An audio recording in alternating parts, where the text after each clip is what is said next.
So again, thank you and welcome. Thank you for taking the time to come together and practice and reflect a little bit. I don't know, I hope if anyone was expecting Lama Dragpa here today, I'm sorry. I was supposed to go to New York City and Lama Dragpa stay here, but kind of at the last minute we realized we had to swap. So I'm here today. Lama Dragpa's in New York City at our monthly meditation there. And right now, I don't know how many of you were here last week, but we did a little bit more extended kind of review of the 18 freedoms and endowments and kind of went over those, and then also these kind of 16 kind of circumstances and kind of propensities we might have that if we don't watch out for them, they can really kind of make our freedoms and endowments diminish. So we went over that a little bit last week. And a couple people wrote with some questions. I thought before we begin, again, all of us, before we start anything, again, connecting with our real purity motivations, our true joy, appreciation, bodhicitta, pure perception, devotion, really, especially re-strengthening our bodhicitta and our openness awareness, our wisdom awareness. Really just tapping into how open our situation is and really connect with, with that joy and appreciation for our beautiful situation. Just really let that sink deep and just vastly splash, really extend our bodhicitta to every living being, including ourselves, as sentient beings by definition, right? Sentient beings pervasive as space. We're all experiencing some kind of challenge due to just our basic ignorance of our situation. In big ways, in little ways, we're all struggling with our emotions and our ignorance, our hopes and our fears. And so just really, we're going to just, again, taking the time, we'll all just each reconnect with that motivation that we can truly, with our practice, with our study, our contemplation, our practice, both on the cushion, off the cushion, we can really, truly be a benefit to other beings. Again, as vast as space, in temporary ways, as well as eventually that we have the ability to help lead them to enlightenment, to realize their own beautiful nature. And then in particular, really connecting with this bodhicitta that we're connecting with now and reflecting on the Vajrayana, the teachings of the Buddha, and in particular connecting with the Vajrayana teachings and these beautiful, essential, foundational teachings of the Ngondro practices, which embody all the Buddha's teachings and practices, and in particular are the ground and the essence for our Vajrayana and Dzogchen practice, which means also our Vajrayana and Dzogchen realization, which is, again, falls right back to bodhicitta, the heart of enlightenment, the heart of the Dharma, the real heart of our practice.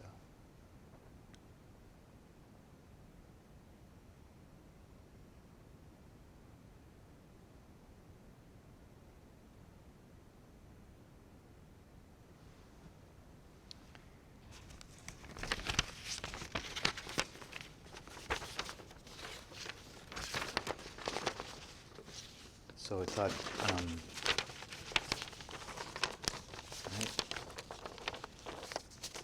this precious human birth, always calling to mind within the outer Ngondro practices, the precious human birth is the first one we come upon, and it's just so vital. Again, these four thoughts that turn the mind, we're encouraged to do, not just with our Ngondro, but before any practice we do, whether we verbalize it or just internally reflect on them. And so again, both within our formal session, as well as just throughout the day, taking time to study, to read, to truly contemplate, both maybe with a book or listening, but also just as we're in the world, reflecting on what we remember, really bringing this to heart and home, not just our precious human birth, but what else, right? Impermanence, the law of karma, the defects of samsara, just really bringing them in, and we can see how in each one, kind of there are elements of those other four. And why? Because we tend to forget. And like Khenpo Tsewang Rinpoche says, reflecting on these four thoughts, it just helps kind of bring some more warmth and moisture, softens our hard heads and brings some warmth and moisture and openness and warm-heartedness and appreciation for our situation just by looking at it. So this precious, the freedoms and endowments of this human birth are extremely difficult to obtain. That's what we talked about last week. And again, we just went over kind of in a little more detail what these freedoms and favorable conditions are. And we know, right? There's 8 freedom states. 8 freedom states where we're free of situations where we wouldn't be able to study or practice Dharma. And we're totally endowed with these totally favorable conditions for actually practicing and realizing the Dharma for the benefit of ourselves and others. So again, just kind of quickly reviewing what those things are. The 8 freedom states that we find ourselves, right? We're free of being born in the hell realms. We're free of being born in the hungry ghost realms. We're free of being born in the animal realms. We're free of being born in the God realms. We're born human, and yet we are born human. We're free of being born human in a world where a Buddha never appeared. We're also free of being born human in a world where the Buddha appeared, but we're free of being born in a part of the world where the Buddha's teachings don't exist. And we're also free of being born in a human world where the Buddha's teachings have come and where they're around us, where we were born and where we live. And we're free of having all those conditions, but we're also free of having wrong views, which in this case we could think of like just really not having any true trust in the law of cause and effect, or any real interest or devotion in the 3 jewels or the Buddhist teachings. We're free of that. Obviously, we all have some degree of interest in the Buddhist teachings, which means we're aware of them to some degree, right? And then also kind of similar, we're free of being born human in a world, born to the Dharma in a place where the Buddhist teachings are around us.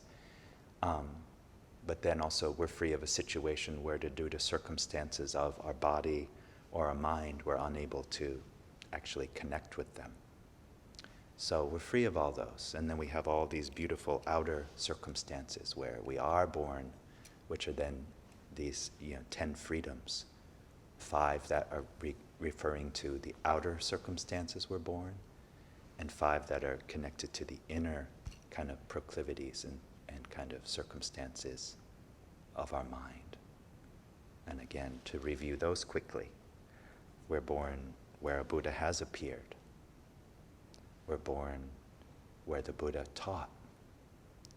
We're born where those teachings still exist. We're born where those teachings are still practiced. They're still followed. They're able to be understood. And we're born where those who do follow them and do understand them have the great kindness to share them. And then these 5 inner qualities we have.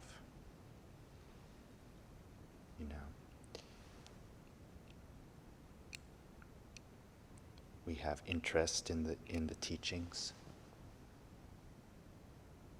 We're able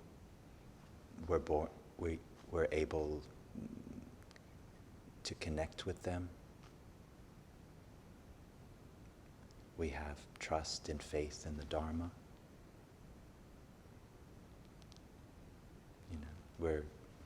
So it's a beautiful situation, but we want to guide that. We want to guard that, because like Khenpo Rinpoche says, and what we kind of spent more time talking with last week, was while we might have all the freedoms and endowments, sometimes these last 2 kind of waver. So that's why it's so important we really pay attention to our mindfulness, our alertness, our conscientiousness. Really don't let our negative emotions get the best of us, and try to purify when they do. And be careful about, while we're tender young ones, the influence we have, the influences that we subject ourselves to, as far as, other people we look to and trust in for advice and guidance and reaffirmation. Just being careful of that, and really watching our authenticity and being careful with our actions. I don't know, that's what it kind of boils down to. So I want to kind of get to the questions. I just thought to quickly review those. So Kristen asked one question. So it's especially in regard to like this 4th freedom, which is, so she said, we're fortunate not to be born in a time or place where the culture is barbaric, where violence and ego are glorified. Yet it seems there is such an acceleration of these qualities. Can you address this? How do we make sense and understand and work with this? So I guess one thing, I think I understand the question, and there's different ways to answer this. And of course, I'm no big expert. I'm just another Dharma sibling. So I'm sure by all of us hearing people's questions, we have our own, kind of can turn our mind to the richness of our understanding of what some of the answers of that are. But here again, we're particularly talking about this in the context of being practitioners. And we're also particularly really connecting with how each one of us as practitioners are addressing this for ourselves, how we're working with our own mind and our own circumstances. And of course, as we can help others, but we're really talking about ourselves here. So, sometimes this word barbarian came up, and I was talking about that. Forgive me, I just want to kind of parse that out a little bit. Because, right, when we say these prayers, how, the sole refuge and the sole source of refuge is the Buddha's teachings. Of course, in the big, big, big picture, we all have this beautiful connection with Dharma and the Buddhist teachings. But what are the essence of the Buddhist teachings? I think we could say loving kindness, compassion, and wisdom and understanding. So I think it's safe to say wherever those qualities exist in some degree, that's getting close to the Dharma, right? Because the Dharma isn't this foreign element. The Dharma is the essence of every living being. And so even if, there are vehicles, even in the Buddhist teaching, the Buddha points out, yes, there's the teachings, the vehicles of the 9 yanas, but there's also worldly vehicles. And within those vehicles, especially that can recognize cause and effect, but not necessarily looking for liberation or freedom from samsara, but doing good things in order to have good circumstances in this and future lives. And that means there's some degree of especially loving kindness and good thoughts towards others and compassion and some degree of wisdom, at least the wisdom to kind of believe in cause and effect. And that's okay, we can be reborn in good circumstances, But what's so special is then wherever a Buddha appears is giving the teachings for exploring deeply the nature, both how it functions and appears, but also the essence and the nature of that. So I think that's important to remember.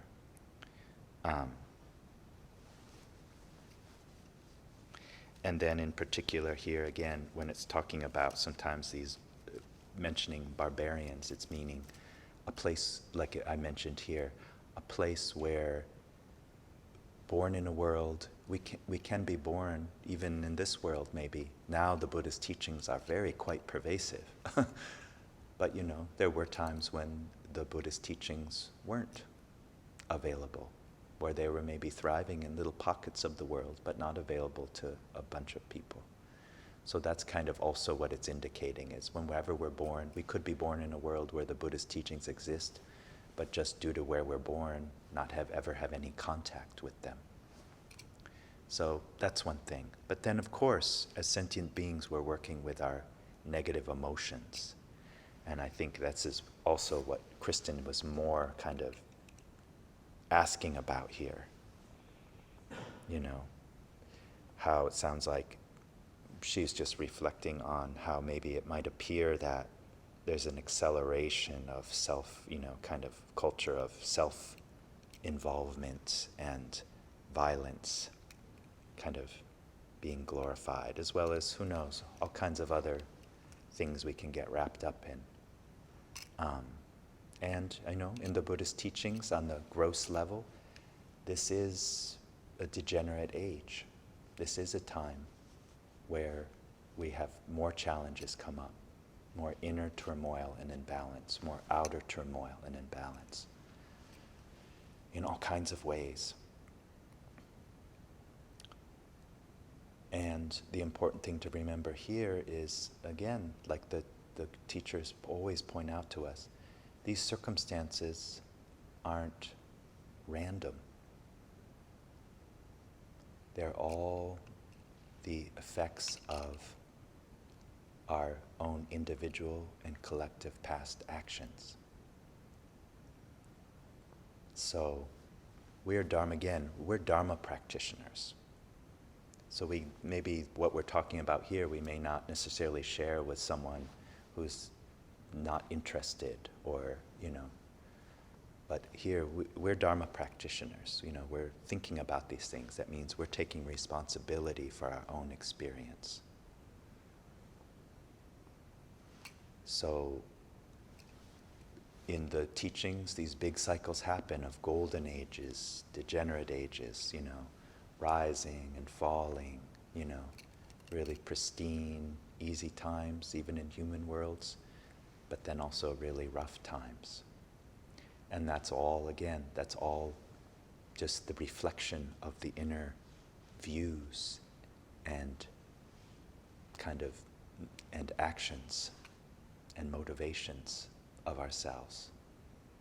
And of course, like we always hear, what makes all the difference is how we move forward, what view we take, what intention, what motivation we have as we move forward.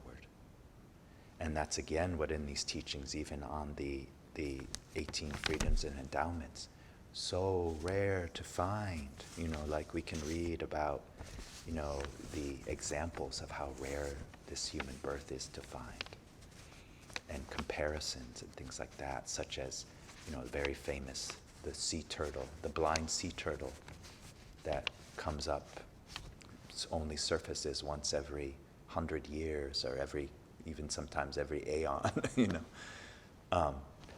not only surfaces on the ocean, but happens to surface where there happens to be like a wooden yoke, a wooden ring bobbing on the surface, and this blind sea turtle happens to surface once every 100 years to take a breath. That's the famous classical example the Buddha gave for how rare this precious human birth is. Or another one that, like Patrul Rinpoche mentions, is the chances of being born human are as rare as if we had a bunch of dried peas and tossed them at the wall. The chances of one sticking, or like the numerical comparisons.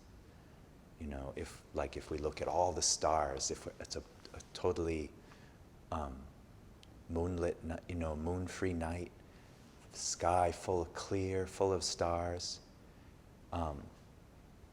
The amount in the teachings, right, the sutras, the Buddha says, the vastness of all those stars at night. If we were to say those were all the hell realm beings, then the comparison of all the other beings in the 6 realms would be like how many stars we see in the day. Right? 1, maybe 2 in the morning. And then likewise we could say, and then for the hungry ghosts, if they were the amount of stars in the sky, the animals and the other higher realms would be as vast as, in comparison, just like the day star. And so on we could go.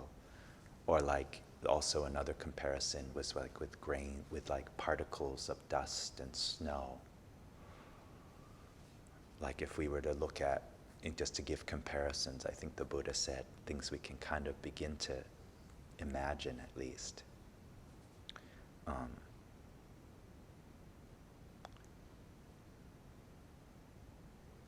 The hell realms, the amount of beings born in hell realms is as vast as how many particles of dust there are in the whole world.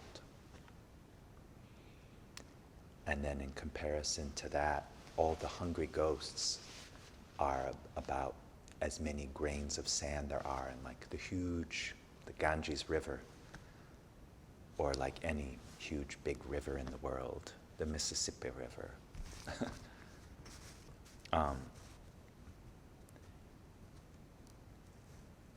The number of animals.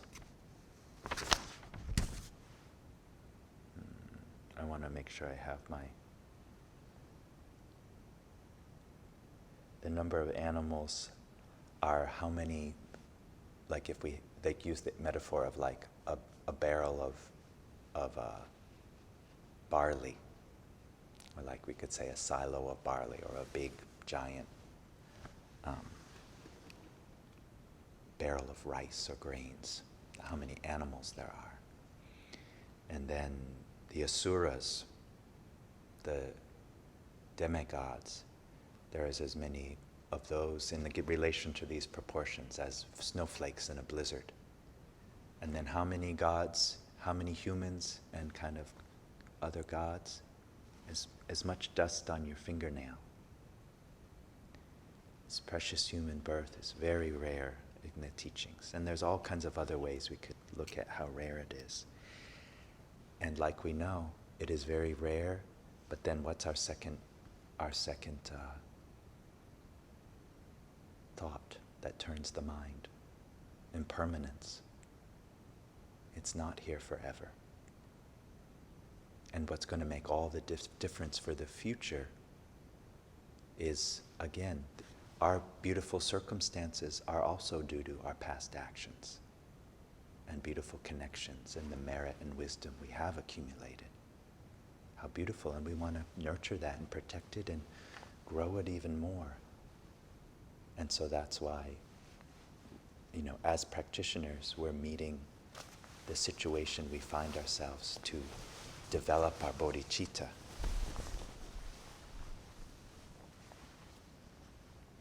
And what is that?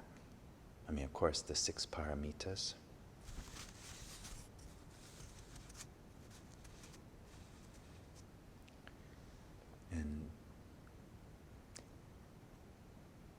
I want to read the second question someone wrote, just because it kind of is beginning to fit in here too. And I'm not going to be able to answer all of this because we have to do our practice.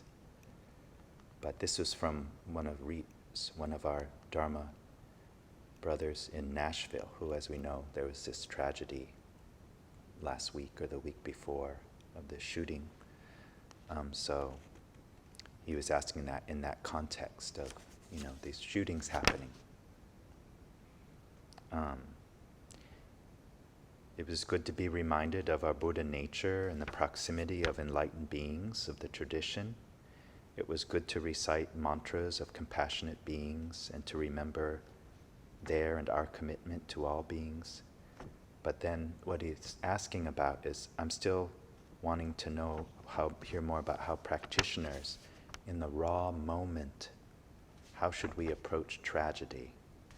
And how should we speak to others affected by tragedy?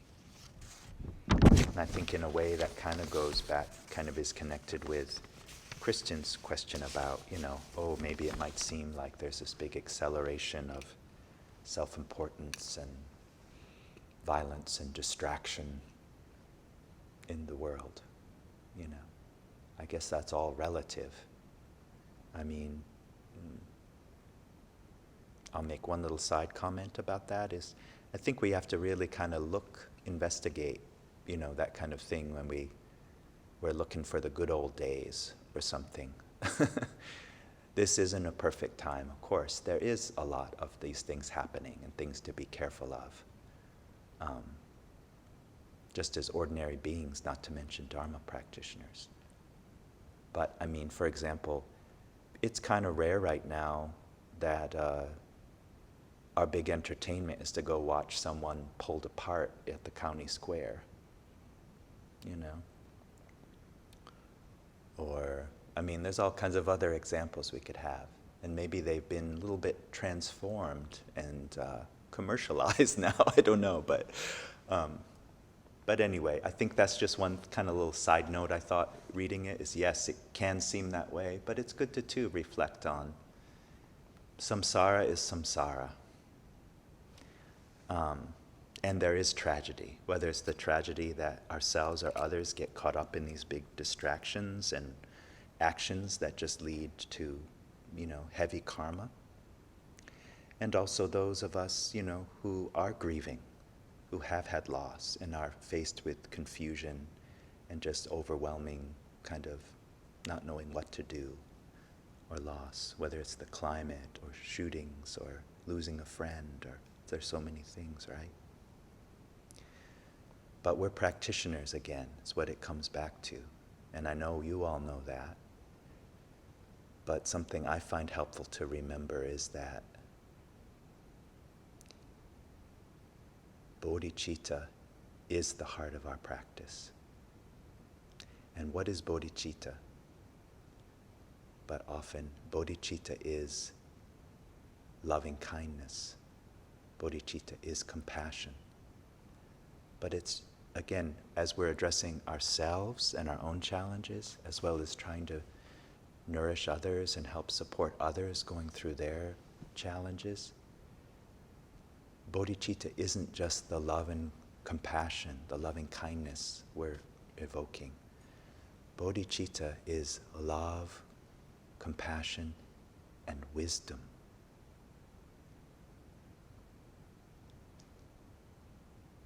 And so, especially for ourselves, our bodhicitta practice is equally as much as it is connecting with kind of accumulating merit through patience, through generosity, through, kind of proper conduct, through joyful effort and, merit.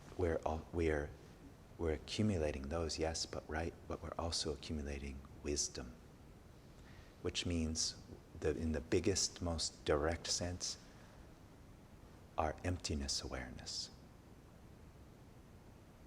Even in the foundational vehicles, there's emptiness awareness of at least one thing, right? Of the self. And then in different degrees of awareness of emptiness of other.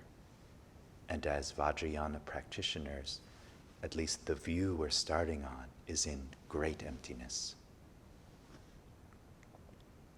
But great emptiness, as we know, and what I think these questions are also getting at, and like with especially Reese's question, and I think Kristen's too, is yes, this is all an illusion, this is all empty and open, but by no means, again, it's not just wisdom. There's love, there's compassion. That means we want to still feel. We don't want to shirk away from our challenges, or our hopes, or our fears, or our sensitive spots, our blind spots, our growth edges.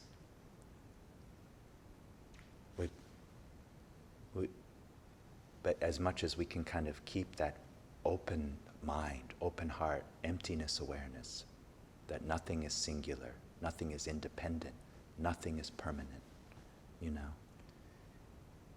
and know that negative emotions aren't going to, engaging and following through with them habitually, or intentionally, isn't going to help ourselves or others, and realize we need to tame our own minds, refrain from harm, engage with good, tame our own minds, and feel. So, right, that's a big part in our bodhicitta training of like Tonglen, is about feeling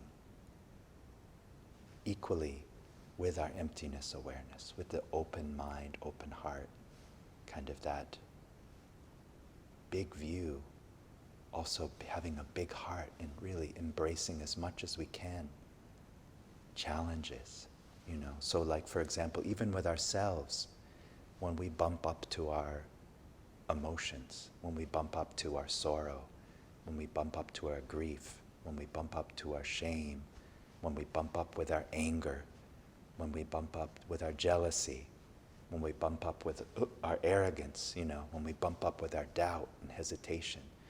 When we meet those things, we want to, wisdom isn't just like numbing out to them or looking the other way. With wisdom, we're rooted in the great openness of things. And again, we're developing our wisdom too, right? I know, but that's why they call it practice. But my point here is, as much as we can be open, just even with ourselves, to those things, and really feel them, and try to release them. And then like with Tonglen, we're feeling those feelings, and just think how many other beings are going through the same things. And take that in and try to connect with peace and the antidote, and the satisfaction and fulfillment, and give that to every living being, right? This is all on the intention way, aspiration way. But that's so fundamental. That's a big part of our bodhicitta training. And then thinking of all the situations, trying to understand what others are going through too, at least begin to understand. But if we can touch base with our own challenges and our own grief, and think of all the others going through that too, and the mistakes we've made, all of that, and purify, but also just kind of think we're not alone. Think of all the others, going through that. So that's kind of very simple. I hope it's not too pat an answer, but I think it's an important one, just as good human beings, not to mention Dharma practitioners. Again, connecting, feeling, having an open mind and an open heart, and being able to witness our own jagged, broken places and those of others, and then have some understanding, that love and compassion. But then, more importantly, as far as liberation from samsara goes, this great roar of the lion is the great emptiness, the great openness of the situation. And that's why we're practicing. And I'm sorry, I think I'm running out of time as far as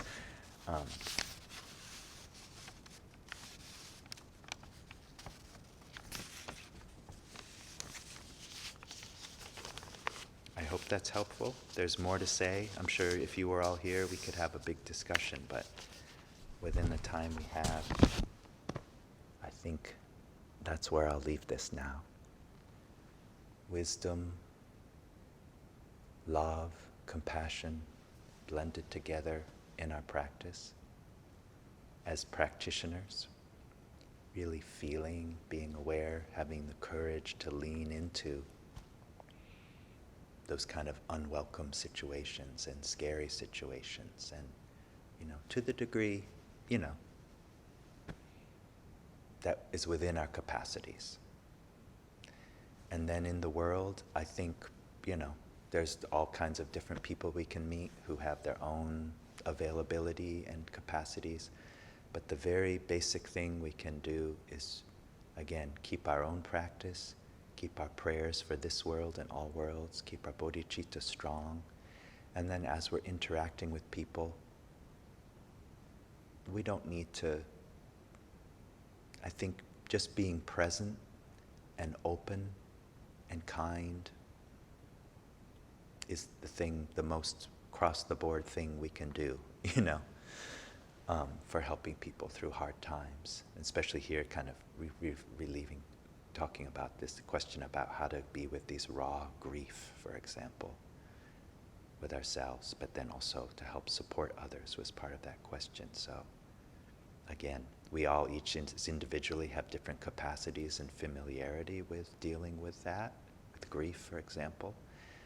And also other people have different, availability and ability to receive what we can offer. But we all thrive in an environment of openness, of gentleness, of just being present and centered. If we can each, it's amazing how medicinal, just being present and centered can be, if we're ever with these great beings who are, or even another good friend who's centered and present, just that's healing. And just having them available to us, to share with. And then of course, as Dharma practitioners, reminding each other of our practice. So I guess that's all I can really say simply in a minute about helping others in the immediacy of things. But yeah, kindness. So thank you. We'll do our practice now.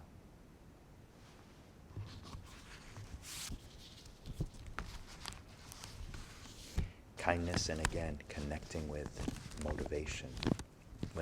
If we have the presence of mind to reconnect with our true wishes for the situation, we may not be able to change them, but sometimes in that confusion of strong emotions, coming back to seeing what's the alarm bell going off there? What is my true intention, especially my true motivation that's joyfully aligned with Dharma, with love, compassion, and wisdom, right? So.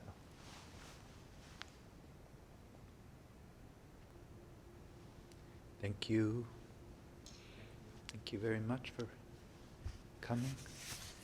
And then, if you don't mind, I just wanted to add kind of review and a couple small points around that I meant to mention as answers to the questions that came up, which maybe I'm going to focus more on the aspect of what do we do with rough emotions? What do we do with the rough circumstances outside and rough turbulence inside and around us?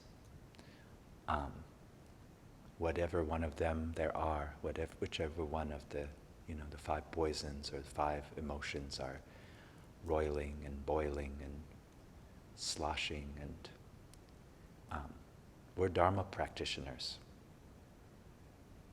So in the sense of, as Dharma practitioners, we have to remember that yes, the world may be having what might seem like accelerated challenges and imbalance and turmoil in the environment, in the minds and actions of beings in this world.